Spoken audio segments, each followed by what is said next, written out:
Okay, so at this point in the process, what you're probably thinking is, what is pre-qualification and why is that all that anyone wants out of me? So I wanted to take a second to talk about what pre-qualification is and what it means for you. So initially, why you should get pre-qualified is, first of all, it's going to save you time, headache, and an emotional roller coaster that you don't need to be on. So what you do is go and talk to a lender and fill out an application. That application takes a couple of weeks for them to process, and at the end of that, they're going to mail you a letter stating how much home you have to purchase, so how much buying power you have.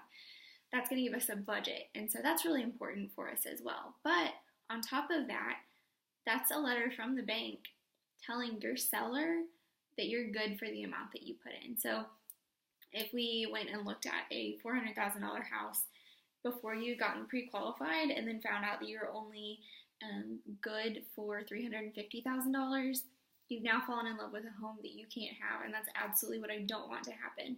I want you to be satisfied and find exactly what you love, but also something that you can have and love. So that's really important to me, to make sure that I don't put you in a bad situation to where you fall in love with something that you just ultimately aren't going to be able to move forward on. So it's going to help with our offer as well. So making sure that you've got the money and they can prove that you've got the money to purchase this home, and that looks really great on an offer. We won't waste time, and we'll know exactly what our budget is, and that helps the process a lot, just to know exactly where we need to look and what we have to work with so that we can find the perfect home. Outside of that, the time frame, like I said, it's going to take a couple of weeks for that information to get back to you. The whole home purchasing process can take about 3 months if we're working at a pretty steady pace.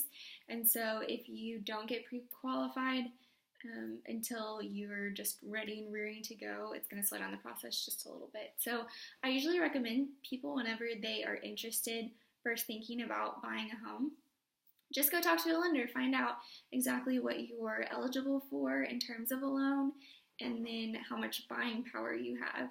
If you go get pre-qualified and find out that you're only eligible to get $50,000 worth of financing, then you immediately know where you want to go. You know the steps that you need to take and all of those things.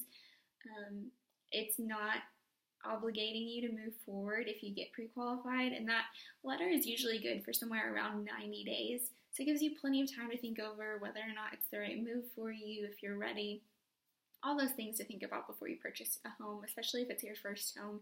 You definitely want to make sure that you're really good for that before you actually do it. So just a quick few things to think about as you're getting pre-qualified.